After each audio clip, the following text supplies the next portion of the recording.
ভক্তবৃন্দ সমন্বিতম শ্রী চৈতন্য প্রভু বন্দে নিত্যানন্দ সহজিতম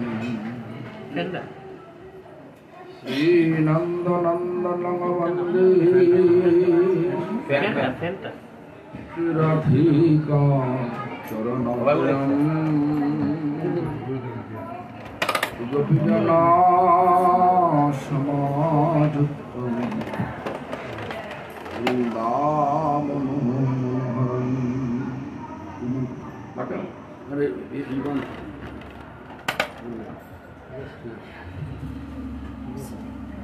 ভজ শ্রী কৃষ্ণ চৈতন্য প্রভু নিত্যানন্দ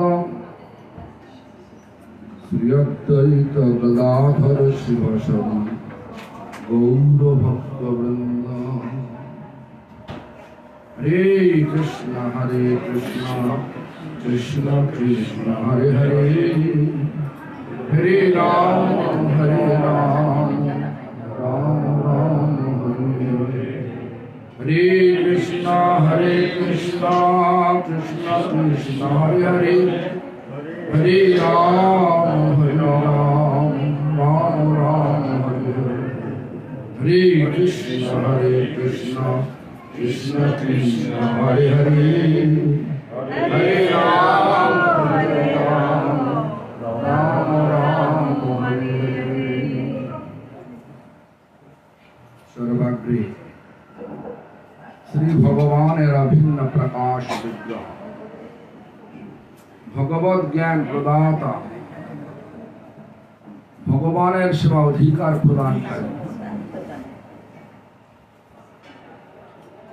গোপীনাথ গৌড়ীয় মঠ প্রতিষ্ঠানের প্রতিষ্ঠাতা,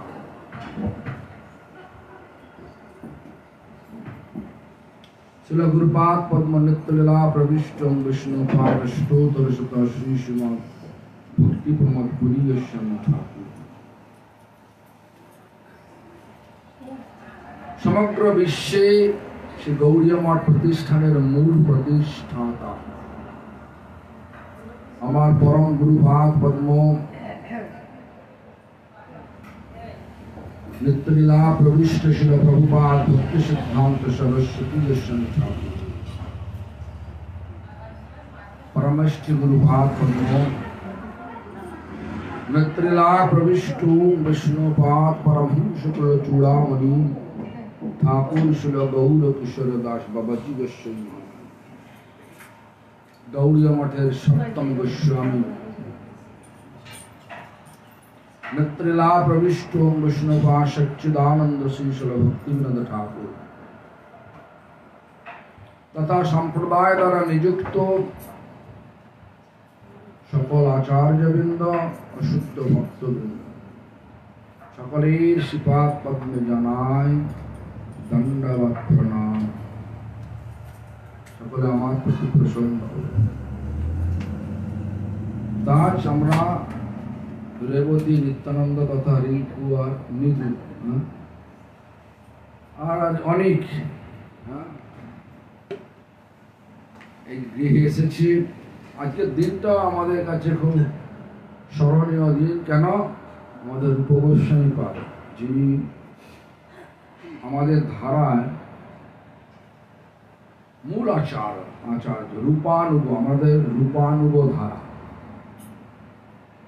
রূপের শিক্ষা অনুসারে আমাদের সব সাধনা করা হয়। রূপ গোস্বামীর শিক্ষা, সেই রূপ গোস্বামী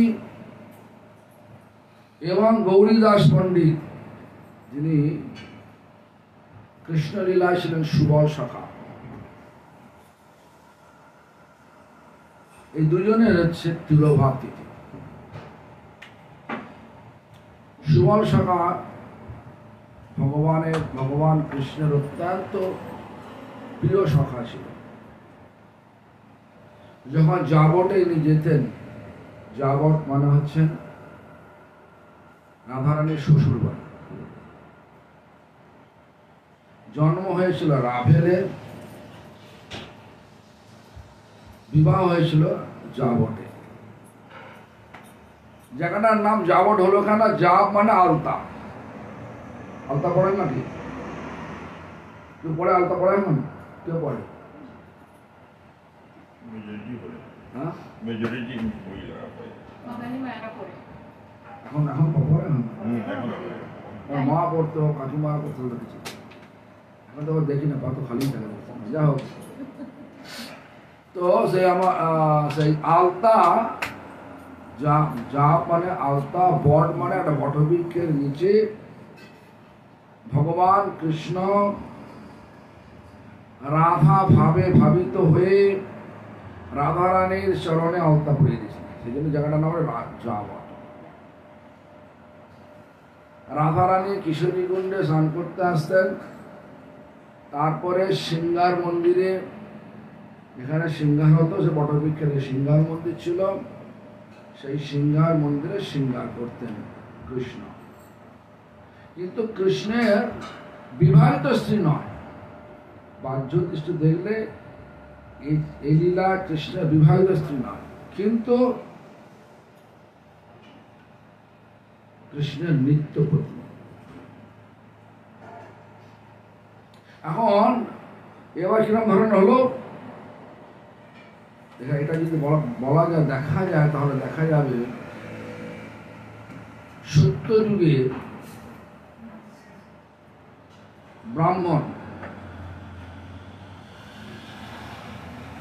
সুতপা নামে এক ব্রাহ্মণ,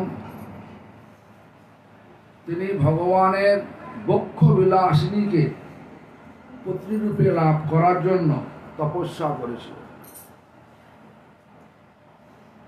সুতপা ব্রাহ্মণ যখন ভগবান যার যেটা তপস্যা করে, কিন্তু সে বারবার প্রত্যাখ্যান করার পরেও যে ওটাই চায়, তখন ভগবান তাকে ওটা দিয়ে দেয়। ভগবান ভক্তবৎসল। তো সুতপাকে বারবার প্রত্যাখ্যান করার পরেও সুতপা শুনলেন, ঠিক আছে। সেই সুতপা ব্রাহ্মণ দ্বাপর যুগে তার জন্ম হলো কি অভিমন্যু রূপে, আয়ান ঘোষ রূপে, কিন্তু নপুংসক হয়েছিল। কেন? ভগবানের স্বরূপ সত্যিকে কেউ কখনো ভোগ করতে পারবে না। যাই হোক, এখন বিবাহ হলো কি করে? তো ভগবান, সব ভগবান তো লীলাময়, ভগবান এমন লীলা করলেন, রাধারানী যখন ভগবান স্বীকার হয়ে গেলেন সুতপাকে যে হ্যাঁ তোমার আশা পূর্ণ হবে, বিবাহ হবে, তখন ভগবান যখন তার স্বরূপ শক্তি স্বরূপ রাধারানীকে বললেন যে যে তোমাকে এরকম ধরো, আমার ভক্তকে আদেশ, মানে ভক্তকে সব স্বীকার হয়েছি, তোমাকে যেতে হবে, সেটা বাংলা কথা এরকম বললে হয়। তখন রাধারানী এমন অনুগত, প্রথমে তো রাজি হয় না, কিন্তু ভক্তের মানে ভগবান বলছেন তখন যেতেই হবে। তখন শর্ত দিলেন দুটো। একটা শর্ত হচ্ছে, আমি যখন পরবর্তীকালে ওই আয়ান ঘোষকে মানে সুতপা ব্রাহ্মণকে বিবাহ করার জন্য জন্ম হবে, তোমাকে আসতে হবে। তখন সে ভগবান বলে ঠিক আসবো, কিন্তু দুটো শর্ত, তোমার আমি যখন জন্মলাভ করবো তখন প্রথম তোমাকে দেখতে চাই, আর তোমার উচ্ছিষ্ট পেয়ে আমি খাদ্য শুরু করবো, খাওয়া শুরু করবো। দুটো জিনিস সত্যি। একটা হচ্ছে প্রথম দেখবেন, দর্শন করবেন কাকে? ভগবানকে, আর ভগবানের উচ্ছিষ্ট প্রথম পান করবেন, মানে প্রথম খাবেন। এই জন্য ভগবান সেই এলেন, নন্দ মহারাজ আর যশোদা দেবী অবলম্বন করে এলেন, আর তাদেরই পরম বন্ধু ছিলেন বিশ্বভানু মহারাজ আর কীর্তিদা দেবী। দুজনেই বিবাহ করেছিলেন, বহুদিন হয়ে গেছে বিবাহ করেছেন, সন্তান হয় না। সন্তান লাভের জন্য কাত্যায়নী দেবীর কাছে যেতেন। কাত্তায়নী দেবী প্রার্থনা করতেন। একদিন নন্দ মহারাজ এবং যশোদা দেবী দুজনই স্বপ্নে দেখলেন একটা নীল রঙের ছোট্ট বালক তাদের কোলে খেলা করছে। এই কোল থেকে মানে কোল বলা থাকে না, এই কোল থেকে নন্দ মহারাজের কোল থেকে ঝাঁপ দিচ্ছে যশোদার কোলে, যশোদার কোল থেকে ঝাঁপ দিচ্ছে নন্দ মহারাজের কোলে। দুজনই একই স্বপ্ন দর্শন করলেন। যখন সকল স্বপ্ন ভেঙে গেল, সকলে বললো এরকম ঠিক আছে, আমরা পরের দিন গিয়ে আমরা কাত্তায়নী দেবীর কাছে গিয়ে এই বলবো, যদি আমার সন্তান দিতে হয় তাহলে এই নীল রঙের যে সন্তান আমরা স্বপ্নে দেখি ওকেই হওয়া চাই। তার প্রতি যশোদা দেবী প্রেগন্যান্সি মানে গর্ভবতী হলেন। যাই হোক, এইভাবে 1 বৎসর 13 দিন আগে ভগবানের জন্ম হলো। কিন্তু বিশ্বভানু মহারাজ এখনো সন্তানাদি কিছু হয় না, মানে কীর্তিদাদের সন্তানাদি হয় না। কঠোর তপস্যা করলেন। কঠোর তপস্যা করার এমন কঠোর তপস্যা যে মাথা নিচে পা ওপরে কয়েক মাস ছিলেন। একটা পায়ে দাঁড়িয়ে কাত্তায়নী তপস্যা করছেন, একটা পা দাঁড়িয়ে তপস্যা করছেন। সব তপস্যা শেষ, বিশ্বভানু মহারাজ কীর্তিদা দেবী দুজনে, কীর্তিদা দেবী চলে গেলেন বাড়ি, কিন্তু বিশ্বভানু মহারাজ ছাড়লেন। তো কি হলো, একদিন কাত্তায়নী দেবী বিশ্বভানু মহারাজের কাছে প্রকট হয়ে গেলেন। বললেন, তুমি যদি সত্যি করে সন্তান চাও তোমাকে দীক্ষা নিতে হবে। দীক্ষা গুরু কি হবে না, ক্রুতমুনি হবে। ক্রুতমুনি কোথায়? তাকে পাওয়া যায় বিরজার তীরে। বিরজার তীরে তিনি তপস্যা করছেন। সে বিরজাটা কোথায়? যে বিরজা হচ্ছেন সত্যলোকের পরে নদী আছে, বিরজা নদী, যেখানে কারণ বাড়িতে ভগবান সে কারণবাক্সে মহাবিষ্ণু শয়ন করে আছেন, সেইখানে। তো যাই হোক, বিশ্বভানু মহারাজ চলে গেলেন ক্রুতমুনির কাছে। ক্রুতমুনিকে দেখলেন যে ঘোর তপস্যা বসে আছেন। বলেছেন হরিনাম দীক্ষা নিতে হবে। কলিযুগে হরিনাম আছে তো, কিন্তু যদি ব্রহ্মাণ্ড পুরাণে দেখা যায় সেখানে বলা হচ্ছে, সেখানে ভগবান মানে সেখানে কাত্তায়নী দেবী বলছেন তোমার হরিনাম দীক্ষা নিতে হবে। কোথায় না, ক্রুতমুনির কাছে। ক্রুতমুনির কাছে গেলেন সেই মানে বিশ্বভানু মহারাজ। সে বিশ্বভানু মহারাজ যখন গেলেন তখন কঠোর তপস্যা বসে আছেন। ক্রুতমুনি অনেকক্ষণ অপেক্ষা করার পরে ক্রুতমুনি চোখ খুললেন, বললেন, বৎস তোমার কি চাই? বলছেন হরিনাম দীক্ষা চাই। তখন ক্রুতমুনি আবার হরিনামের মহিমা বর্ণনা করতে লাগলেন। হরিনামের মহিমা শ্রবণ করার পর হরিনাম দীক্ষা দিলেন। হরিনাম দীক্ষা লাভ করার পরে তিনি এলেন, আমার কাত্তায়নী দেবীর কাছে এলেন। তখন কাত্তায়নী দেবী তাকে একটা দর্শন দিয়ে একটা হাতের ডিম দিয়েছে, বড় ডিম। বললো, এইটা নিয়ে তোমার পত্নী কীর্তিদা দেবীকে দাও, তখন তোমার সন্তানটি পাবে। এইভাবে ব্রহ্মাণ্ড পুরাণে বর্ণনা দেওয়া হয়েছে। তখন বিশ্বভানু মহারাজ আনন্দে আত্মহারা হয়ে তিনি দৌড়াতে দৌড়াতে চলে এলেন কোথায়? রাজমহলে এলেন। সেখানে কি দেখলেন? সেখানে দেখতে পেলেন যে কীর্তিদা দেবী তার সব অনুচরদের নিয়ে আভূষণ পরে ঘরের মধ্যে রয়েছেন। আভূষণ মানে গহনা গাড়িতে পরে, সুন্দর বস্ত্র পরে বসে রয়েছেন। যেই মুহূর্তে সেই বিশ্বভানু মহারাজ দেখলেন, সবাই বেরিয়ে গেল। আর সেই বিশ্বভানু মহারাজের হাতে ডিম ছিল, ডিমটা দিল কীর্তিদা দেবীর হাতে। তার সঙ্গে দুই ফাঁক হয়ে মাঝখান থেকে রাধারানী প্রকট হয়ে গেল। এইভাবে 1 বৎসর 13 দিন পরে রাধারানীর প্রকট হলো। এটা ব্রহ্মাণ্ড পুরাণ বলছেন। অন্য ভবিষ্য পুরাণে বলছেন যখন বিশ্বভানু মহারাজ স্নান করছেন যমুনার জলে, সেখানে পদ্ম পাতার ওপর ভেসে আছেন। অনেক কথা বলে যে অনেক পুরাণ, অনেক কল্পে, অনেক পুরাণের কথা এর জন্ম হয়েছে। যাই হোক, তো এইভাবে কিন্তু জন্ম তো হলো, চোখ খুলে না, খায় না। রাভেল আর হচ্ছে গোকুল মহাবন পাশাপাশি, বেশি দূর না, 1-1.5 কিলোমিটার। তো দুজনে বন্ধু, খবর চলে গেল বিশ্বমানু মহারাজের কন্যা হয়েছে, কিন্তু সে অন্ধ। হ্যাঁ, তো বন্ধু, তার বন্ধুর কন্যা হয়েছে, দেখতে যাচ্ছে নন্দ মহারাজ যশোদা দেবী এবং কোলে নিয়ে গেছে, কৃষ্ণকে নিয়ে গেছে। যশোদা দেবী যা কিছু করেন নিজে হাতে তৈরি করে কৃষ্ণকে খাওয়ান। খোয়া বলে জানো তো, দুধকে মেরে মেরে মেরে মেরে খোয়া তৈরি করে। সে খোয়া তৈরি করে ডিপে বলে দিতে পান্ডা পাত্রে নিয়ে গেছেন।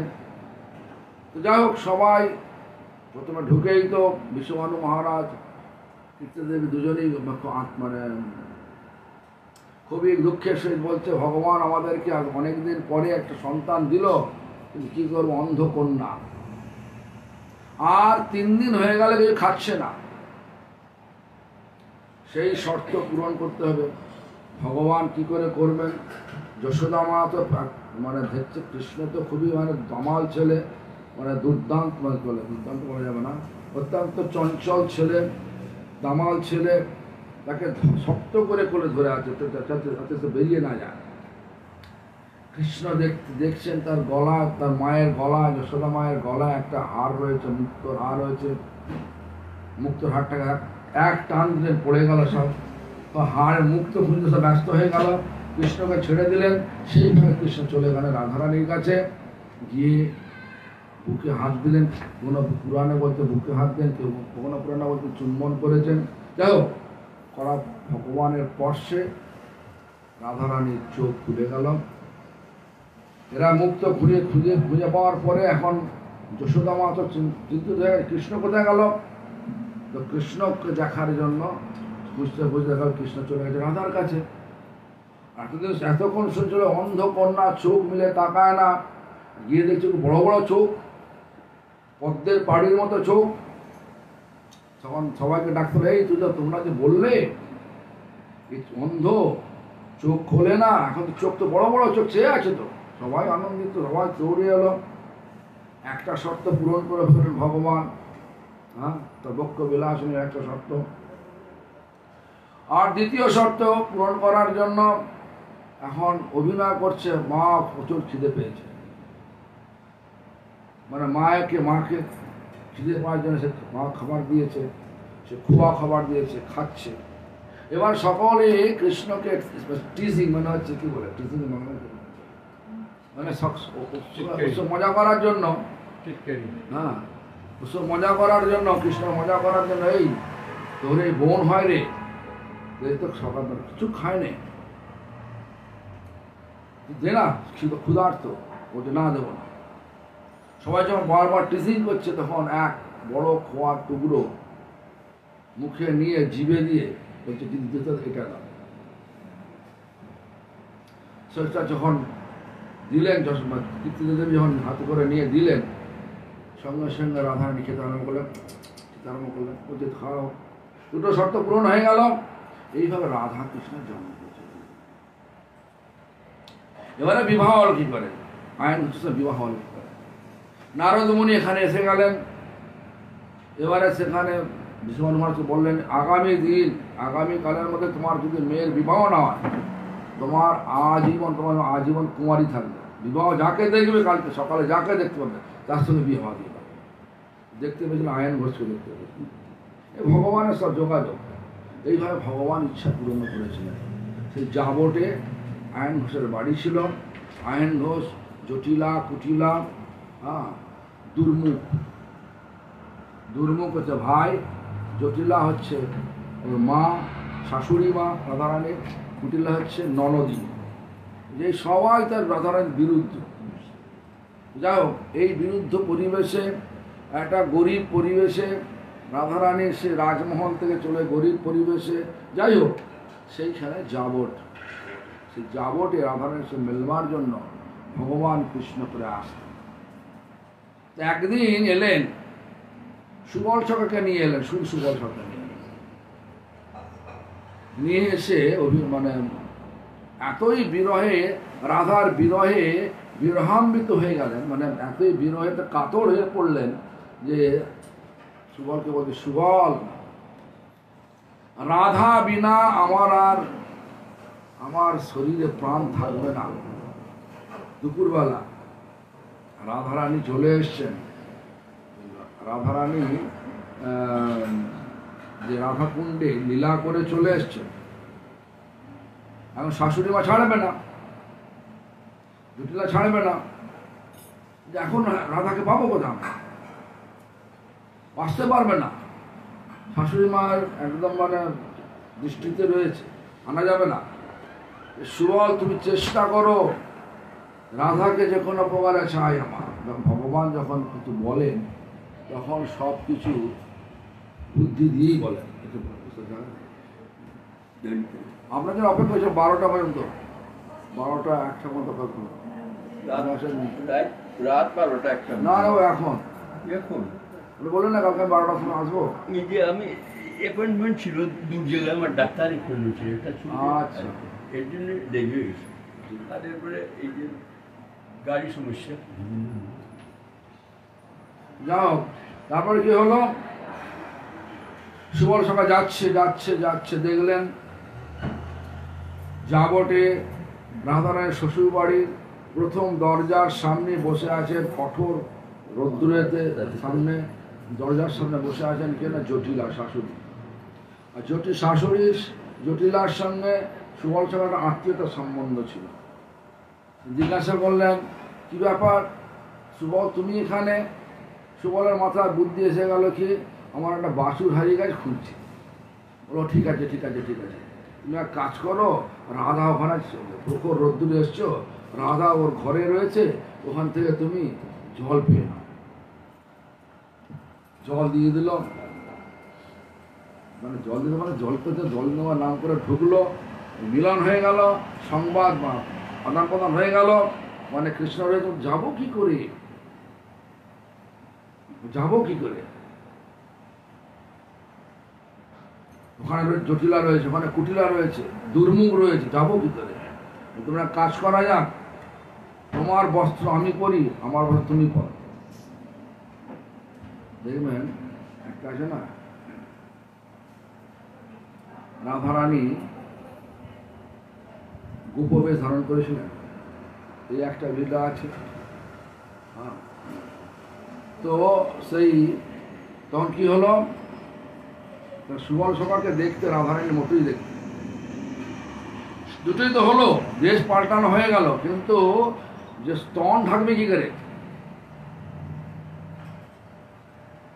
তখন সুবল সখা বললো, আমি আসার সময় তোমার শাশুড়িকে বলেছি যে আমি বাছুর হারিয়ে গেছি, তুমি আর গোশালায় গিয়ে একটা বাছুরকে কোলে করে বেরিয়ে। গোশালায় গিয়ে বাছুরকে কোলে করে বেরিয়েতে গেল,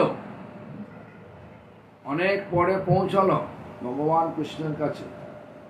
কিন্তু রাধারানী সুবলের সুরে বলছে, না সখা, আমি তো গিয়েছিলাম কিন্তু খুব কঠিন। রাধারানী বলছেন, জটিলা রয়েছে, কুটিলা রয়েছে, আনা গেল না, কিন্তু একটা কাজ করে এসছি। কি কাজ করে এসছি? চন্দ্রাবলীর কাছে গিয়েছিলাম, সে রাজি আছে, তুমি বললি আসবে। ওরা কৃষ্ণকে পরীক্ষা করছেন। তখন কৃষ্ণ বলছেন, না না না, আমি রাধাকেই চাই। এইসব লীলা করেছেন সুবল সখা। এই জন্য সেই সুবল সখা আর মানে এখন মানে আমাদের কলিযুগে গৌরী দাস পণ্ডিত রূপে এসেছিল। সেই গৌরী দাস পণ্ডিত আছে তিরোভাব তিথি। সেই গৌরীদাস পণ্ডিত আছে তিরোভাব তিথি। সেই গৌরীদাস পণ্ডিতের মন্দির কোথায়? না কালনাথ, অম্বিকা কালনাথ। চৈতন্য মহাপ্রভু সন্ন্যাস নেবার আগে নিত্যানন্দ প্রভুকে নিয়ে গিয়েছিলেন গৌরীদাস পণ্ডিতের মন্দিরে। দেখছে গৌরীদাস পণ্ডিতের বিগ্রহ রয়েছে, আর ভগবানের স্বরূপ শক্তি নিত্যানন্দ মানে বলরাম বলরাম নিত্যানন্দ মানে চৈতন্য মহাপ্রভু নিত্যানন্দ দুজনই গেছেন, সেবা করছেন, কয়েকদিন হলো সেবা করছেন, তারপরে বলছে প্রভু আপনি এখানেই থাকুন। ভগবান তো এসছেন তো কার্যের জন্য এসছেন, নাম প্রচারের জন্য এসছেন, রাধা রস আস্বাদন করার জন্য এসছেন।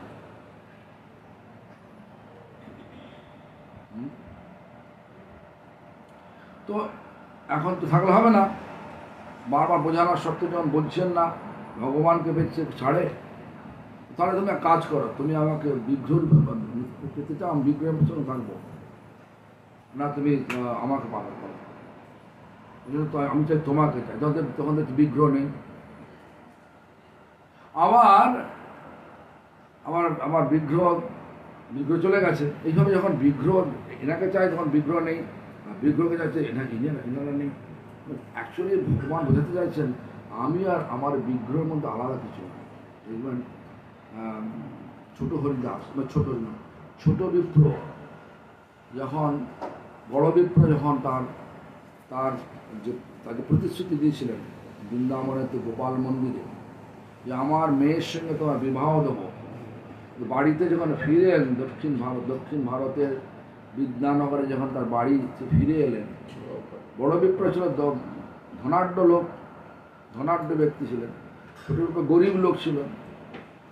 ধনাঢ্য মেয়ে কেন গরিবের ছেলেকে বিয়ে করবে কেন? বাড়ির লোক সব আপত্তি করলো। মানে ঘটনাটা আমি ছোট্ট করে বলছি। বিবাহ যখন রাজি হলো না, তখন বড় বিপ্র বললো আমি কি করে, আমি কথা দিয়েছি। তখন ছেলেমেয়েরা বলছে তুমি কোনো সাক্ষী রেখেছো নাকি, কেউ সাক্ষী আছে নাকি? বলছে হ্যাঁ সাক্ষী আছে, গোপাল। সবার ধারণা ভগবান তো পাথরের মূর্তি, সাক্ষী আবার গোপাল সাক্ষী দাও, কেউ সাক্ষী দিতে আসবে না। বলে বাবা তুমি এটা বলবে, আমি তো বড় বয়স হয়েছে, ছোট বিপ্র আসলে বলবে তোমার তো বয়স হয়েছে, আমার তো মনে নেই আমি কি বলেছিলাম, তুমি সাক্ষী আছে, সাক্ষীকে নিয়ে আসতে পারো। ছোট বিপ্র এত বিশ্বাস, প্রতিমা নাও তুমি সাক্ষাৎ ব্রজেন্দ্র নন্দন। চলে গেলেন আবার বৃন্দাবনে ভগবানকে সাক্ষী হিসেবে নিয়ে আসার জন্য। ভগবান গিয়ে যখন বলছেন আপনি চলুন আমার সঙ্গে, দেখুন ভগবান ভক্তিতে পাথর কথা বলতে পারে, পাথর চলতে পারে, পাথরের মূর্তি ভগবানের ভক্তের ইচ্ছা পূরণ করার জন্য ক্ষীর চুরি করে রাখতে পারে, এরকম অনেক সব ঘটনা আছে। তো সেই যাই হোক, সেই ঘটনা যে ভগবান যে আছেন, হ্যাঁ, এটা প্রমাণ করার জন্য, মানে যাই হোক এটা বলেনি। এটা তখন কি হলো, ছোট বিপ্রকে বললেন আমি তো প্রতিমা, আমি তো বিগ্রহ, যাবো কি করে? তো ছোট বিপ্র বলছেন যে যখন বিগ্রহ পাথরের মূর্তি কথা বলতে পারে, চলতেও পারে, চলো আমার সঙ্গে। এইভাবে সেই গোপাল মন্দির, বৃন্দাবনের গোপাল মন্দির থেকে বেরিয়ে সেই গোপাল দক্ষিণ ভারতে এসে হলো সাক্ষী গোপাল। সাক্ষী দিতে সাক্ষী গোপাল নাম। সেই সাক্ষী গোপাল আবার পরবর্তীকালে কটকে ছিলেন, কটক থেকে এখন পুরীর পাশে সাক্ষী গোপাল বলে রেল স্টেশন, ওইখানে আছেন সাক্ষাৎ একদম, সেখান থেকে হেঁটে হেঁটে এসছে। কোনো ঘটনা নয়, মানে এমনি কোনো গল্প নয়, এটা মাইথোলজি নয়, মনের কাল্পনিক কোনো ঘটনা নয়, এটা বাস্তব হয়েছে, এর জন্য প্রমাণ সব রয়েছে। যাই হোক, এইভাবে ভগবান যে আছেন, বিগ্রহ তো প্রতিমা নয়, ভগবান বিগ্রহ রূপে আছেন, ভগবান নাম রূপে আছেন, ভগবান আবার স্বরূপে রয়েছে। এটাকে আবার চৈতন্য চরিতামৃতে আমাদেরকে পরিষ্কারভাবে জানালেন, নাম বিগ্রহ স্বরূপ তিন এক রূপ, তিনে ভেদ নাই, তিন চিদানন্দ রূপ। তিনটেই চিৎ জগতের বস্তু। কিন্তু ভক্তি থাকলে বিগ্রহ কথা বলবে, ভক্তি থাকলে বিগ্রহ খাবে, অর্পিত দ্রব্য গ্রহণ করবে। আবার ভক্তি থাকলে নামের মধ্যেই যে ভগবান আছে দেখা যাবে। আবার ভক্তি থাকলে যে স্বরূপ, ভগবানের স্বরূপ, বিভিন্ন স্বরূপ, মৎস্য স্বরূপ, বরাহ স্বরূপ, বরাহ মানে শুকর স্বরূপ, নৃসিংহ স্বরূপ, তেমনি একটা স্বরূপ আছে, সেটা ভাগবত স্বরূপ। ভাগবত, কোন ভাগবত? শ্রীমদ্ ভাগবত। যে ভাগবতকে বলা হয় ভগবানের অভিন্ন শাব্দিক অবতার। সেই ভাগবতে আছে 345টা অধ্যায়, 12টা স্কন্দ। 12টা স্কন্দকে আমাদের ব্যাসদেব পদ্মপুরাণে ব্যাখ্যা করলেন কি? পাদৌ যদিও প্রথম দ্বিতীয় তৃতীয় তুর্য কথিত যদুরু নাভিস্তথা পঞ্চম ষষ্ঠ ভুজান্তর দুর্যুগলং তথান্ন কণ্ঠস্থু রাজন নবম যদিও মুখারবিন্দং দশম প্রফুল্লম একাদশ যস্য ললাট পট্টম শিরোপিত দ্বাদশ এব ভাতি।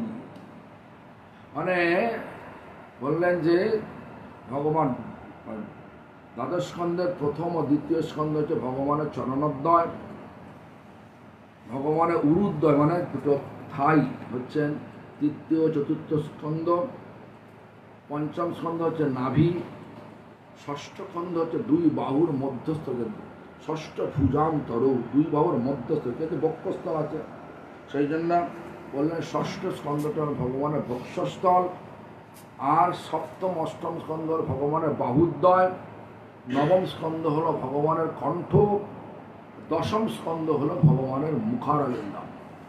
এই নবম স্কন্ধ পর্যন্ত ভগবানের ভক্তের মহিমা বর্ণনা করা হয়েছে আর রামচন্দ্র আবির্ভাব হয়েছে। তারপরে দশম স্কন্ধে ভগবান কৃষ্ণের আবির্ভাব হলো, এখান থেকে ভগবানের জন্ম হলো, এখান থেকে ভগবানের লীলা শুরু হলো, আর ভগবান অন্তর্ধান লীলা এখানে করলেন। তারপর একাদশ স্কন্ধে ভগবানের উপদেশ দিতে উদ্ধবকে, তারপর দ্বাদশ স্কন্ধে আমাদের ভবিষ্যৎবাণী করছে। তো এইরকমভাবে দ্বাদশ স্কন্ধে হচ্ছে ভগবানের দ্বাদশটা অঙ্গ, যেন অভিন্ন স্বরূপ বলা, ভগবানের অভিন্ন স্বরূপ বলা। শ্রীমদ্ ভাগবত বাড়িতে রাখলে সত্যি করে যে শ্রীমদ্ ভাগবত ভক্তিমূলক ব্যাখ্যা থাকে, কোনো ভক্তি আচার্য ব্যাখ্যা দেয়, সেই শব্দ তাদের মানে কমেন্টারি মানে তাদের টিকা সহজে ভাগবতের যে শ্লোকগুলো থাকে, ভগবান আছেন। হরিনাম করলে ভগবান আমাদের সঙ্গে সঙ্গে আছেন, আর বিগ্রহ থাকলে বিগ্রহ আর ভগবান আলাদা না, এই বিচার নিয়ে থাকা যায়, তাহলে ভগবান সর্বক্ষণ আছেন। তো যাই হোক, এইভাবে ছোট বিপ্র নিয়ে এসেছিলেন। তো সুবল শাখা, এইভাবে সুবল শাখা প্রমাণ মানে সুবল শাখা যখন হতভম্বিত হয়ে গেল, তা বিগ্রহকে পছন্দ করলে ভগবানও থাকছে না, মানে এখানে থাকছে না, ভগবান পর্যন্ত বিগ্রহ থাকছে না, তখন যাই হোক ঝাঁপি দর্শন। ঝাঁপি দর্শন অর্থ বোঝেন? মানে প্রত্যেক 1 মিনিট 2 মিনিট অন্তর অন্তর মন্দিরে পর্দা করে যায়, ঝাঁপি দর্শন বলে। ঝাঁপি দর্শন আমাদের এখনো পর্যন্ত আছে সেই কল্যাণ গৌরীদাস পণ্ডিতের মন্দিরে। সেই গৌরীদাস পণ্ডিত এমনই একজন মহান আচার্য ছিলেন এই কলিযুগে। তিনি ছিলেন, তার শিষ্য ছিল হৃদয় চৈতন্য। তিনি শিষ্যের বাড়ি গেছেন একদিন, সেই তার গিয়ে আর অনেকদিন আসে না, মহাপ্রভুর আবির্ভাব উৎসব আসবে, আবির্ভাব মহোৎসব পালন হবে, গুরুদেব আসছে না, শিষ্য আয়োজন করেছে, নিমন্ত্রণ পত্র ছাপিয়েছে, সবাইকে নিমন্ত্রণ করেছে। ঠিক উৎসবের কয়েকদিন আগে চলে এসছেন গুরু গৌরীদাস পণ্ডিত, তখন দেখছে আমার আদেশ বিনা এসব কেসে করেছে, তিনি রাজি হলেন না, বলে আমি আমার মন্দিরে মহাপ্রভু উৎসব করবো না। যখন সব আগে তো, এখন তো সব কালেকশন করে টাকা পয়সা নিয়ে আসে, আগে তো এরকম ছিল না, সব নিমন্ত্রণ করা হতো, ভক্তরা উপঢৌকন নিয়ে আসতো, মানে সমস্ত সিধা নিয়ে আসতো, আগে দিয়ে যেত, তারপর রান্না বান্না হতো, ভগবানকে ভোগ লাগাতো, কীর্তন হতো, এইরকম হতো উৎসব। তো এখন যেসব সিধা নিয়ে আসছে, মানে সিধা মানে সব দ্রব্য নিয়ে আসছে আগের দিন, তখন বলছে, তখন গুরু সুবল শাখা বলছেন, মানে গৌরীদাস পণ্ডিত বলছেন, যে তোমাদের নিমন্ত্রণ করেছে তাকে দিয়ে আজকে যাও। আর যেহেতু হৃদয় চৈতন্য, মানে তার নাম ছিল চৈতন্য, আমি এটাই বলছি যে তার শিষ্য যেন শক্তিমান, সে হৃদয় চৈতন্য কে মন্দির থেকে বার করে দেবে। তুমি আমার আদেশ বিনা তুমি কেন নিমন্ত্রণ করতে গেলে, উৎসবের আয়োজন কেন করেছো? তুমি উৎসব করো, যাও। তো মনের দুঃখে চলে গেছে গঙ্গার তীরে, কাঠি গঙ্গার তীরে। কাঠি গঙ্গার তীরে যখন সবাইকে, গুরু যখন মানে কি বলেন, গরিদাস মন্দির যখন সকলকে বলছে যাও ওখানে যাকে যে তোমাদের নিমন্ত্রণ করে তাকে তুমি তোমাকে তো দিয়ে আসো, আমাদের এখানে কিছু হবে না, যাও। তো গঙ্গার তীরে সবাই গিয়ে দ্রব্য দিয়েছে। কীর্তন উৎসব আরম্ভ হয়ে গেছে। কীর্তনে অগণ্য কীর্তন হচ্ছে। আর যখন সবাই খবর দিচ্ছে প্রভু ওখানে দণ্ড কীর্তন হচ্ছে, সব মহোৎসব চলছে, তখন গৌরীদাস মন্দিরে গিয়ে খুলে দেখে না মন্দিরের নিতাই গৌর নেই।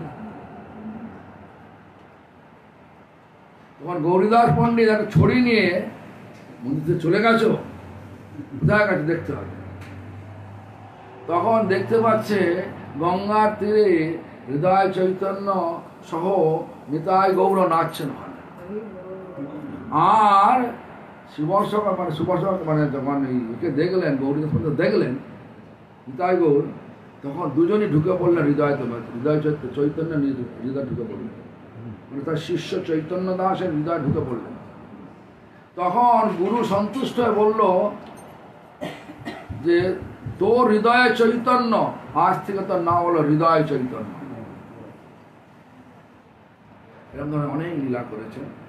তো আমি এটা কেন বলছি, হৃদয় চৈতন্যের শিষ্য হচ্ছে দুঃখী কৃষ্ণ দাস। দুঃখী কৃষ্ণ দাস পরবর্তীকালে হলো শ্যামানন্দ। কিভাবে হলো? দুঃখী কৃষ্ণ দাসকে হৃদয় চৈতন্য সেবা দিয়েছিলেন। আমার ঘোড়া করে জল ভরে গঙ্গা থেকে জল নিয়ে এসে বাগানে দেবে, যত মন্দিরে সব জল লাগবে সব নিয়ে আসবে, ঘোড়া করে জল। এখনকার দিনে আমাদের তো কি বলে সমস্ত রানিং ওয়াটার আছে। আমি যখন মন্দিরে প্রথম আসি তখন রানিং ওয়াটার ছিল না, একটা চাপা কল ছিল। একটা চাপা কল আমাদের বাথরুম পায়খানার জন্য, একটা চাপা কল ঠাকুরের সেবার জন্য, মানে আমাদের মায়াপুর মন্দির। তখন 140 টাকা একখানা কল হয়ে যেত। এখন তো কিছুই হবে না, একটা পাইপ হবে না। তো যাই হোক,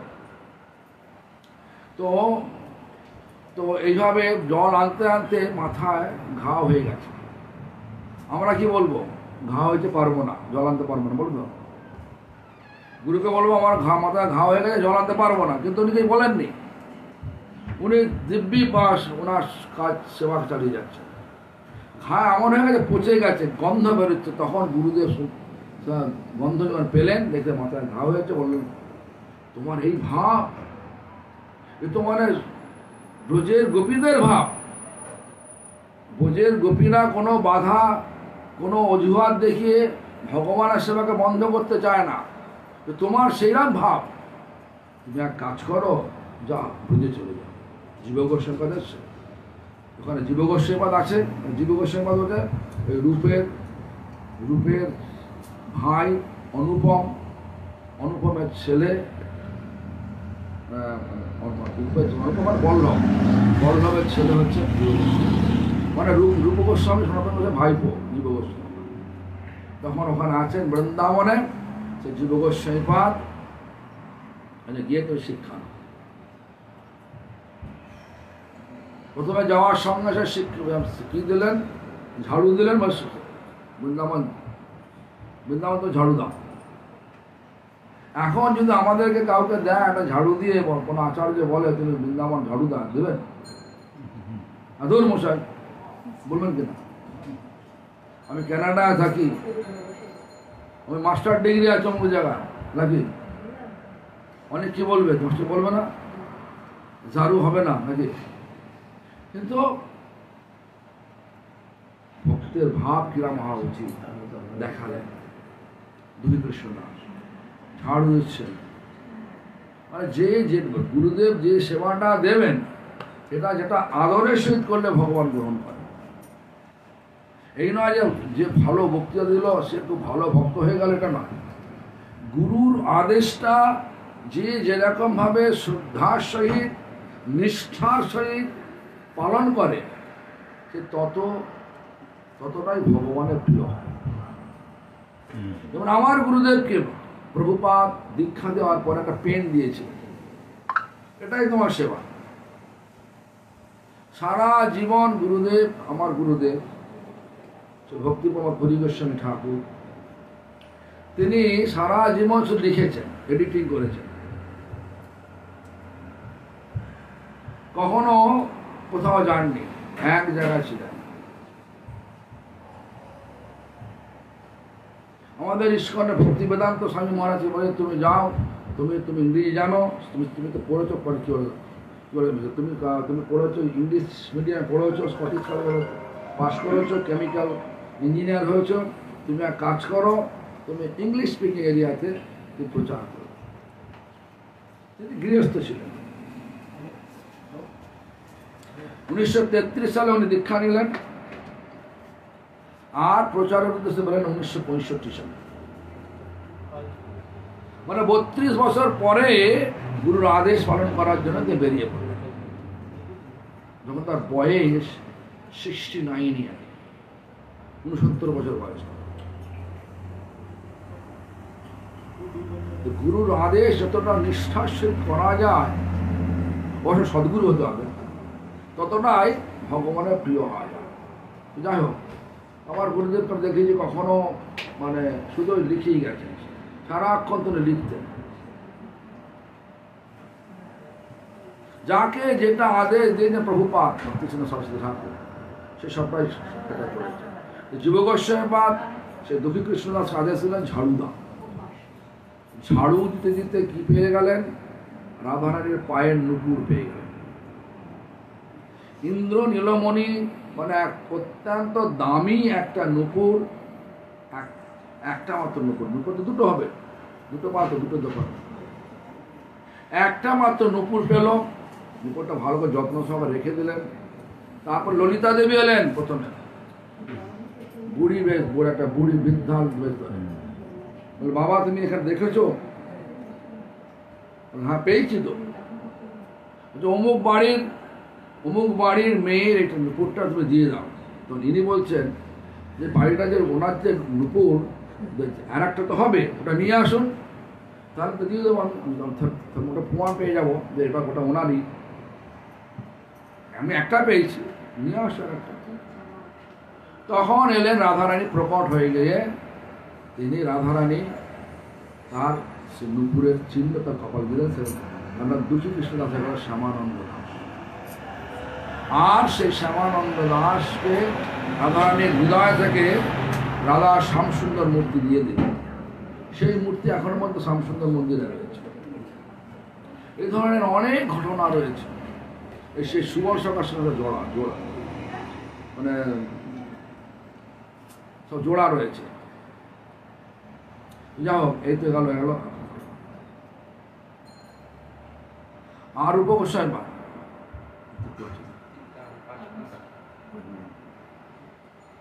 যাও রূপ গোস্বামী পাদ হচ্ছেন আমাদের সম্প্রদায়ের ধারা অনুযায়ী আমার রূপানুগ ধারা। রূপ গোস্বামী পাদ অনেক কিছু লিখেছে। রাধে জয় জয় মাধব দইতে, রূপ গোস্বামী লিখেছে ভক্তি রসামৃত সিন্ধু। ভক্তি রসামৃত সিন্ধু যখন তিনি ইনভোকেশন শ্লোক মানে হচ্ছে ভূমিকা শ্লোক যখন রচনা করলেন, আর বল্লভাচার্যকে বললেন, বল্লভাচার্য এলেন, ভগবত বললেন আমি একটা বই লিখেছি, বইয়ের ইনভোকেশন মানে হচ্ছে ইন্ট্রোডাক্টরি মানে ভূমিকা রূপ শ্লোক আমি লিখেছি, দেখিবেন। বল্লভাচার্য দেখেই বললেন ভক্তি মুক্তিকে তুমি পিশাচ বলছো? না এটা ঠিক হয় না। ভক্তি মানে ভোগ, মুক্তি মানে মুক্তি লাভ করার যে ইচ্ছা, এটাকে তুমি পিশাচ বললে? না লেখাটা কিন্তু পিশাচ লেখেন। ভক্তি মুক্তি স্পৃহা পিশাচি হৃদি বর্ততে, এটা লেখা আছে। এই স্প্রিয়া শব্দটা উনি উচ্চ হয়ে গেছে। আর সেই সময় জীবগোস্বামী দোকানে ছিলেন, তার শিষ্য জীবগোস্বামী। এখন তো একটা ফ্যান চলছে না, তখন ফ্যান ছিল না, তাল পাতার পাখা ছিল। হ্যাঁ, তো যাই হোক, জীবগোস্বামী পাদ তো গুরুকে এরকম বলছেন তোমার ভুল হয়েছে, সহ্য হয়তো। জীবগোস্বামী পাদ তো একদম কি বলে প্রতিবাদী নেই। তো বল্লভাচার্য চলে গেলেন, যমুনা স্নান করতে চলে গেলেন, কিন্তু জীবগোস্বামী পাদ চলে গেলেন পেছনে পেছনে, গিয়ে বললেন প্রভু আমার গুরুদেব ভুল করেননি, আমরা বুঝতে ভুল হয়েছে। কি বলো বাবা, যেন বৈষ্ণবের স্বভাবে সরল, কোনো রকম প্যাচ ফাইলে থাকে না। তো বলো কি হলো বাবা, ভুল কি হলো? আপনি বলছেন আমার গুরুদেব বলেছেন ভক্তি মুক্তিকে পিশাচ বলেছেন। না না, এটা বলেননি, ভক্তি মুক্তির যে স্পৃহাকে পিশাচ বলেছেন। তাই শ্লোকটা বলো তো। বললেন, লিখেছেন ভক্তি মুক্তি স্পৃহা পিশাচি হৃদি বর্ততে।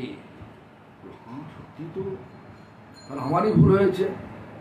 দেখো না, বৈষ্ণবদের যারা সত্যি করে বৈষ্ণব, তারা কোনো প্যাঁচগোজ খেলবে না। তার সঙ্গে সঙ্গে তিনি চান টান সেরে উঠে আবার চলে গেলেন রূপ গোস্বামীর কুটিরে। রূপ, তোমার শিষ্য অত্যন্ত বুদ্ধিমান, আমার ভুল হয়েছিল, সে ভুলটা ধরিয়ে দিয়েছে, তুমি ওটাই রাখো। দেখুন রূপ গোস্বামী বিচার করুন। বল্লভাচার্য বললেন যে আমার ভুল হয়েছিল, আমার বুঝতে ভুল হয়েছিল, তুমি ওটাই রাখো, ওনার শ্লোকটার কোনো পরিবর্তন করার দরকার নেই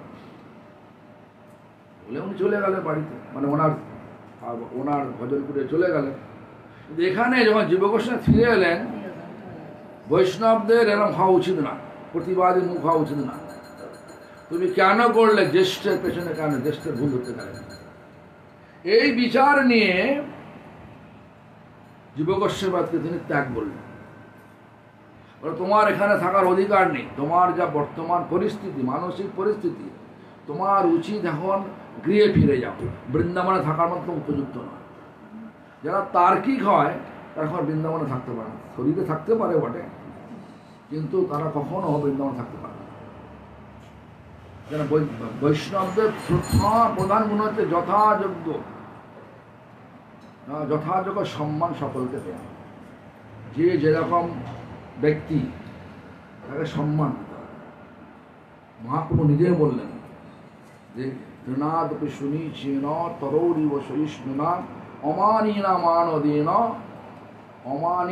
মানদেন, মানে সকলকে সম্মান দেব।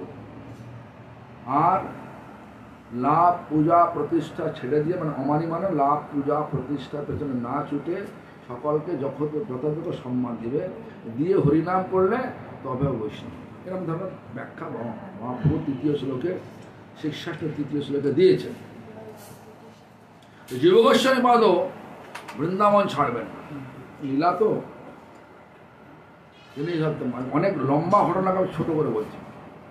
তো তিনি যখন দেখলেন যে গুরুদেব আর আমাকে ভাইপো হলো, ওনার গুরুদেব রূপ গোস্বামীর গুরু। রূপ গোস্বামী একদম কঠোর, তোমাকে আর বৃন্দাবন থাকার অধিকার, তুমি বৃন্দাবন ছেড়ে চলে যাও, বাড়ি চলে যাও। আর না গিয়ে, হ্যাঁ, তো বৃন্দাবনেতেই জঙ্গলের ভেতর বসে খাওয়া দাওয়া সব বন্ধ, মানে খাওয়া দাওয়া, খাওয়া জল খাওয়া সমস্ত বন্ধ করে দিয়ে নিরম্ব উপবাস থেকে কঠোর গরমের মধ্যে শুধু বিলাপ করছে, মানে দুঃখে শুধু বলতেন গুরুদেব গুরুদেব গুরুদেব। এমন গরম, বলছে শাস্ত্র বলছে যে তাদের গায়ে তাদের ফোসকা পড়ে গেছে, রাত্রে শুচ্ছে না, রোদ্দুরের তাপে কোনো তাও হাতে যাচ্ছে না, শুধুমাত্র কাঁটা গাছের ভেতরে একটা ঝোপের মধ্যে বসে বসে গুরুদেব গুরুদেব করছেন। ব্রজবাসীরা এসে খাবার দিচ্ছেন, খাবার খাচ্ছেন না, প্রসাদ রেখে দিচ্ছেন, মাদুকরি রেখে দিচ্ছেন, মানে হাতি যান না, শুধু চোখের জলে মুখ ভাসে গুরুদেব গুরুদেব করছেন। ওই সময় সনাতন গোস্বামী পাদ, রূপ গোস্বামীর বড় ভাই, সনাতন গোস্বামী পাদ ওই স্থানে ভিক্ষা মানে কেউ মাধুকরী করতে হয়েছে। দেখো বৃন্দাবনে যারা ত্যাগী হয় তাদেরকে মাধুকরী করতে হয়, এটা মহাপ্রভুর দাস শিক্ষা। আমিও করি, ভাববেন না আমি ওদের না, আমি করি না। তো ওখানে গিয়ে বললেই হয় মা রুটি উটি কুছ হ্যাঁ, আমরা এখনকার দিনে, আর তখনকার দিনে সব ছিল রাধে, এখনো অনেকে বলে রাধে। বাড়িতে রাধে বলে কেউ এলেই জানে যে কোনো বাবাজি এসছে, মাধুকরী করতে এসছে, তাকে বলা হয় যে তুমি একটু বসো, আমি আসছি। কিন্তু মাধুকরী করার নিয়ম হচ্ছে একটা গরুর দুধ দুইতে যতক্ষণ সময় লাগে ততক্ষণের মধ্যে যদি গৃহস্থ না আসে, না দেয়, তাহলে সে অন্য বাড়ি চলে যাবে, আর 5টা বাড়ি মাত্র ঘুরবে, বেশি বাড়ি ঘুরবে না। যা পাবে ওটাই হচ্ছে তার হচ্ছে মাধুকরী ওই দিনের জন্য। তো যাই হোক, অনেকক্ষণ হয়ে যাচ্ছে, এবার অন্য জায়গায় অন্য ঘরে চলে যাবে। প্রথমে সে বাবা বলছে রাধে, তখন সে গৃহস্থ বলছে এই তুমি কিরম বাবা গো, তোমাকে বললাম তো দাঁড়াও না, আমি একটা হাত জোড়া আছে, যাচ্ছি আমি। তো দেখো ওখানেই এক দেখো একটা বাবাকে, বাবা খালি মানে দুঃখ মানে কাঁদছে, চোখের জ্বালা বুক বাঁচছে, খালি গুরুদেব কাঁদছে, প্রসাদ মানে মাধুকরী দিলেও সে খাচ্ছে না। তো যাই হোক, এরকম বললার পরে সনাতন গোস্বামী ঢুকে গেলেন, অপেক্ষা করলেন। এবার মাধুকরী নিয়ে এলো। সনাতন গোস্বামী জিজ্ঞাসা করলেন কোথায় তোমার বাবা। এবার বাবাকে ওনার নির্দেশ অনুযায়ী বাবাকে দেখতে গেলেন। এই বাবার কেউ না, ওনার ভাইপো জীব গোস্বামী পাদ। জীব তুমি এরাম, তখন জীব গোস্বামী ঘটনা বললেন, এই যে ঘটনা হয়েছে, আমাকে গুরুদেব ত্যাগ করলেন, বলতেন বৃন্দাবন ছেড়ে বাড়ি চলে যাও। আমি আমার শরীর, আমি বাড়ি যাবো না, শরীর ছেড়ে যাবো। না না চলো, বলছে না আমি যাবো না, গুরুদেব বলেছেন আমার মুখ দর্শন করবেন। তখন সনাতন গোস্বামী বা রূপ গোস্বামী এসে বললেন বৈষ্ণব ধর্মের প্রথম হচ্ছে জীবে দয়া, জীবে দয়া তব পরম ধর্ম, জীবে দয়া তব কই। যদি আমাদের বৈষ্ণব ধর্মের প্রথম হচ্ছে যে জীবে দয়া, সর্বজীবে দয়া, তাহলে জীবের দয়াটা তোমার কোথায়? এরকম তার পরিস্থিতি। তো শরীর ছেড়ে দেবে, বাড়ি যাবে না। তখন এইসব বিচার দেখিয়ে সনাতন সব বড় অ্যাডমিনিস্ট্রেটর ছিলেন, বড় অ্যাডমিনিস্ট্রেটর ছিলেন, যাদের হোসেন শাহ রাজদরবারে তিনি তো প্রধানমন্ত্রী ছিলেন, প্রধানমন্ত্রী করা হয়েছিল। সেই যুক্তি দিয়ে বুঝিয়ে যুব গোস্বামী পুনরায় ফিরিয়ে আনলেন, যুব গোস্বামী গ্রহণ করলেন। এর শিক্ষা দিলেন কি মর্যাদা লঙ্ঘন করতে নেই।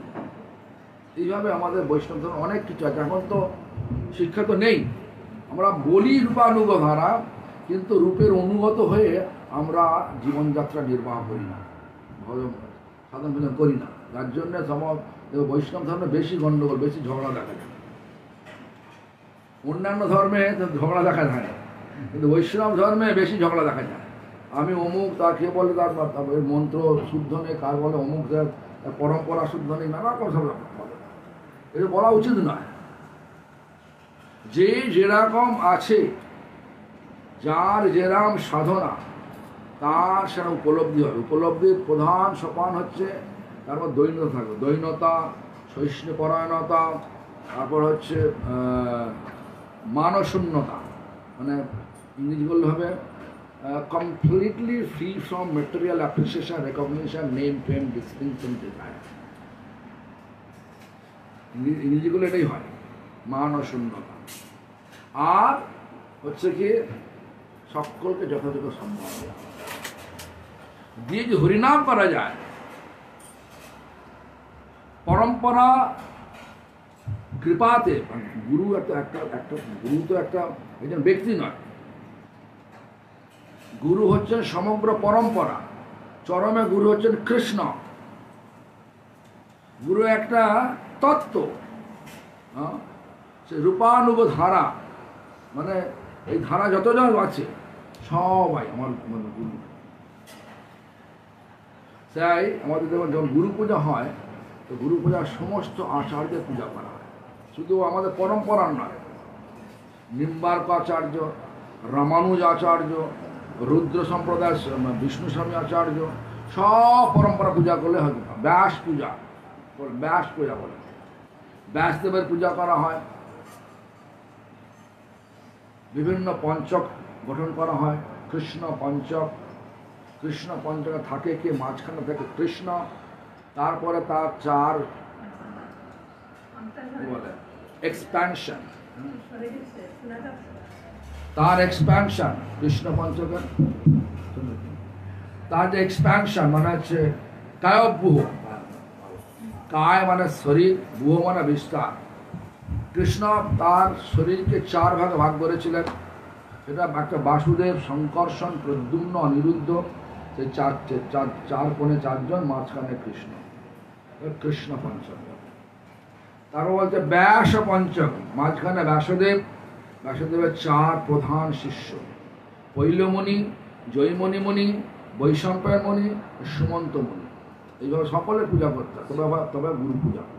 তারপরে কি বলে, বলছে বৈয়াসিকী পঞ্চক, মাঝখানে বিশ্বক্সেন, আর চারদিকে সনক, নিম্বার্কাচার্যের সব সূত্র, সনক, সনাতন, সনন্দন, সনত কুমার।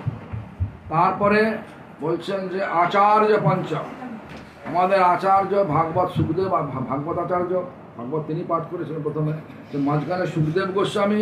তারপরে চার আচার্য আমাদের সম্প্রদায়ের, মানে চার সম্প্রদায়, চার আচার্য, রামানুজ আচার্য, মধ্বাচার্য, বিষ্ণু স্বামী, নিম্বার্ক।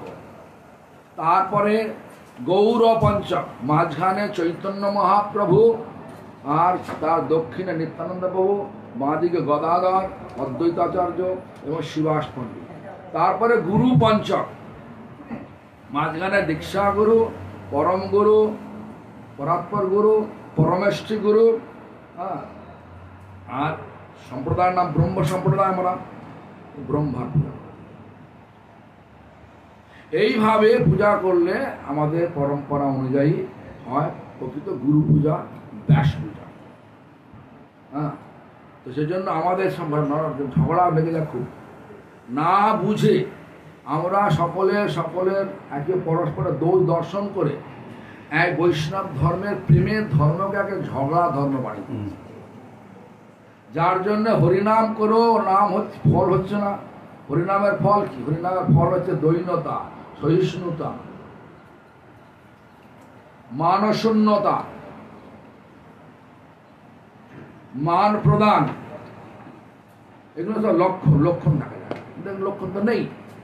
সবাই আমি বলছি আমি বড়, এ বলছে সব বড়, সবাই বলছে আমি বড়, কেউ দৈন্যতা হয়নি। কিন্তু আমরা যে দেখা যায় সেটা কৃষ্ণদাস কবিরাজ গোস্বামীপাদ, তিনি তার পরিচয় দিচ্ছেন, তিনি ছিলেন কস্তুরী মঞ্জুরি, আমাদের এই সম্প্রদায়ের এক আচার্য।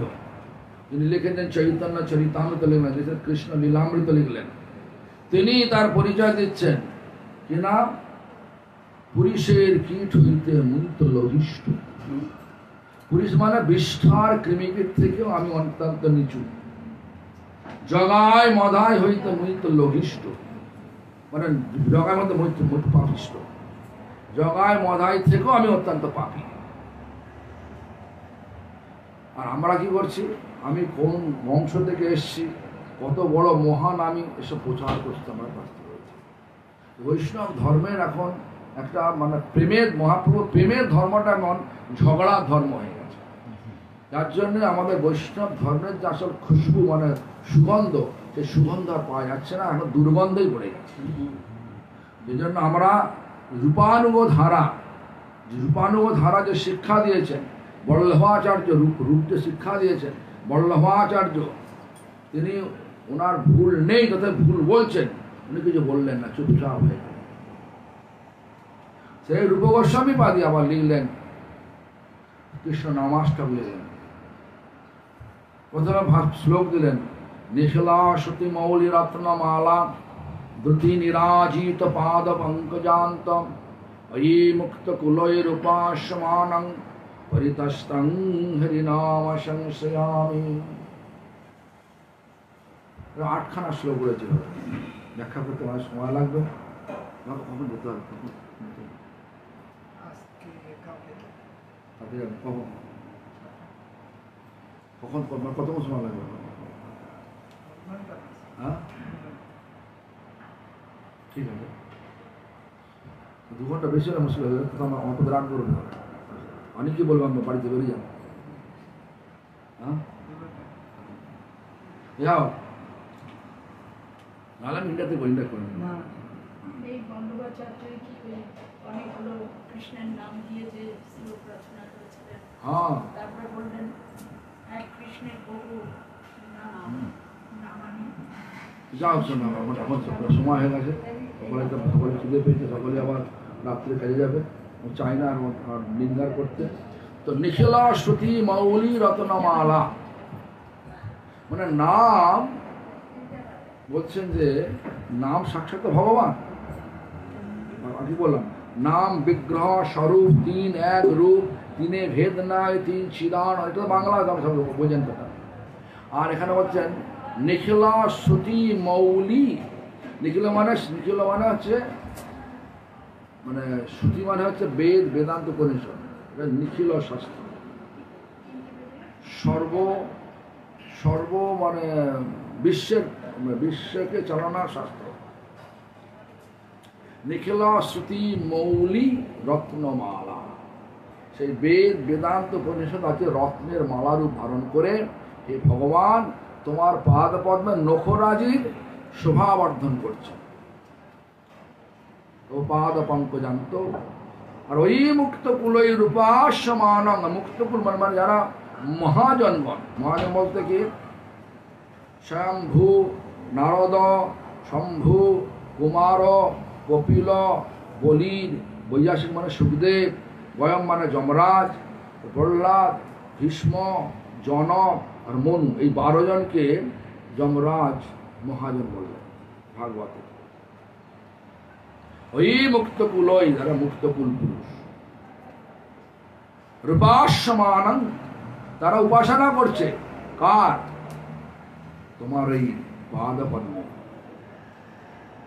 যেখানে তোমার শোভাবর্ধন করছে। সমস্ত শ্রুতি মানে অ্যাকচুয়ালি অন্তর্নিহিত ভাব হচ্ছে কি, এই শ্রুতি গ্রন্থগুলো তোমারই পাদ পদ্মের শোভাবর্ধন করছে, মানে তোমারই গুণগান করছে। আর সেই গুণগানে মুগ্ধ হয়ে মুক্তকুল পুরুষ সর্বক্ষণ তোমার উপাসনা করছে, তোমার পূজা করছে। পরিতস্ত্রং হরিনাম সংশয়ামি, অনুরূপ ভাবে আমিও তোমার উপাসনার নিমিত্ত এই নামকে আশ্রয় করলাম, তোমার পূজার নিমিত্ত এই নামকে আশ্রয়। নাম করা মানে ভগবানের পূজা করা, নাম করা মানে ভগবানের ধ্যান করা। এই জন্য নামটা করতে হয় কিভাবে না, নিবিষ্ট চিত্তে করতে হয়, অপরাধ যুক্ত না হয়ে অপরাধ মুক্ত হয়ে করতে হয়। তাহলে সেই নামের যে আসল যে স্বরূপ সেটা আমাদের হৃদয়তে প্রকাশিত হয়। আসল স্বরূপ হচ্ছেন ভগবান নিজেই। ভগবান মানে কৃষ্ণ, আর কৃষ্ণের প্লেজার পোটেন্সি মানে লাদিনী শক্তি, রাধারানী, কেনা এদের মধ্যে এদের রূপ আছে, এদের গুণ আছে, এদের লীলা আছে, এদের পরিকর আছে, এদের বৈশিষ্ট্য রয়েছে। অনেক কথা রয়েছে, 3টে বেজে গেছে। হ্যাঁ জানি, বলেছেন আমাকে ইংরেজি দেবেন। এখন মোটামুটি আমি একটা দিলাম রূপ গোস্বামী এবং যে গৌরীদাস পণ্ডিতের কেন্দ্র করে কিছু ঘটনা বললাম আজকে তাদেরকে স্মরণ করার জন্য। আপনারা তাদের চরণে আমরা তাদের চরণে সমস্ত প্রণাম জানান, আশীর্বাদ প্রার্থনা করুন। গুরু বৈষ্ণবদের আশীর্বাদে আমাদের চরম লক্ষ্যে আমরা পৌঁছাতে পারি। চরম লক্ষ্যটা কোথায়? রাধা গোবিন্দের পাদপদ্মে। ওটাই হচ্ছে আমাদের আসল বাড়ি, সকলের বাড়ি। এখানে যে বাড়ি আছে, কানাডায় বাড়ি থাকতে পারে, আবার বাংলাদেশের বাড়ি থাকতে পারে, আমাদের বাড়ি থাকতে পারে, কিন্তু আসল বাড়ি হচ্ছেন ভগবানের পাদপদ্ম। সেই বাড়িটা কি? সম্পূর্ণ আনন্দময়, সম্পূর্ণ প্রেমময়, সম্পূর্ণ শান্তিময় বাড়ি। সেখানে কোনো দুঃখ নেই। সেই বাড়িতে আমাদের যাওয়া করতে হবে। এই জন্য আমাদের মানব জন্ম দিতে ভগবান দিয়েছেন। এই জন্য নামকে, এই কলিযুগের সাধনা, ভগবানের সাধনা হচ্ছে এই হরিনাম। হরিনাম করুন, হরিনাম করে হৃদয় শুদ্ধ করুন, আহার শুদ্ধ করুন, আর ধীরে ধীরে আপন বাড়িতে চলে যাবে। আর যেখানে এখানে আসে, আমরা যেখানে আসি এটা হোটেল, এখানে শুধু মানে চেক ইন আছে, চেক আউট আছে, মানে আমদানি আছে, রপ্তানি আছে। মাতৃগর্ভে আমদানি হবে, কর্ম অনুযায়ী জন্ম পাবো, শরীর পাবো, সেরকম ধরনের দেহ পাবো, সেরকম ধরনের মায়ের গর্ভে জন্ম রাখবো। কখনো জানোয়ার যদি হয়, জানোয়ারের মায়ের গর্ভে জন্ম পাবো, শিয়াল হবো, কুকুর হবো, বেড়াল হবো, ভেড়া হবো। হ্যাঁ, আর মানুষ জন্ম পায়, মানুষের দেহে, মানুষের মাতৃগর্ভে জন্মলাভ করবো।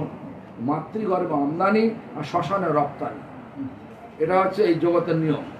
কিন্তু আমরা রপ্তানি হবে একদম, একবারে চলে যাব। সেটা কোথায়? না ভগবানের পাদপদ্ম যাবার রাস্তা। কি বললেন? এই কলিযুগে আমাদের আচার্যগণ বললেন, কৃষ্ণ নাম হতে পাবে কৃষ্ণের চরণ। কৃষ্ণ নাম যদি শুদ্ধভাবে করা যায়, অপরাধ শূন্য হয়ে যদি করা যায়, তাহলে কৃষ্ণ পাদপদ্ম যাওয়া যায়। আর যদি অপরাধ যুক্ত হয়ে করা যায়, তাহলে কৃষ্ণ পাদপদ্ম যাওয়া যাবে না। অপরাধের বোঝাতে আরো বিষয় বাড়িয়ে এই দুঃখ যন্ত্রণাগ্রস্ত পৃথিবীতেই বারবার থাকতে হবে, কর্ম অনুযায়ী বিভিন্ন শরীর। যাতে সকলের মানুষ জন্ম হয়, এই মানুষের সার্থকতা হয়।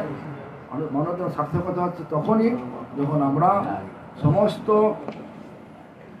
এই সংসারের আসক্তি মুক্ত হয়ে একদম ভগবানের সেবার আসক্তিতে আসক্ত হয়ে ভগবানের ধাম, বৃন্দাবন ধাম, গোলক বৃন্দাবন ধাম, ভগবানের সে পাদ পদ্মের সেবাতে নিযুক্ত হতে পারবো।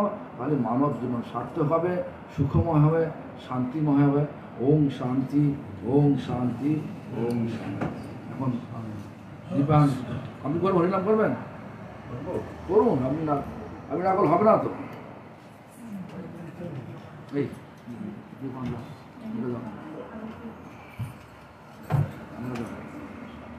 এই এখানে ভালো ভালো বাবা। What time is it? Like 3:15 or something. 3:15.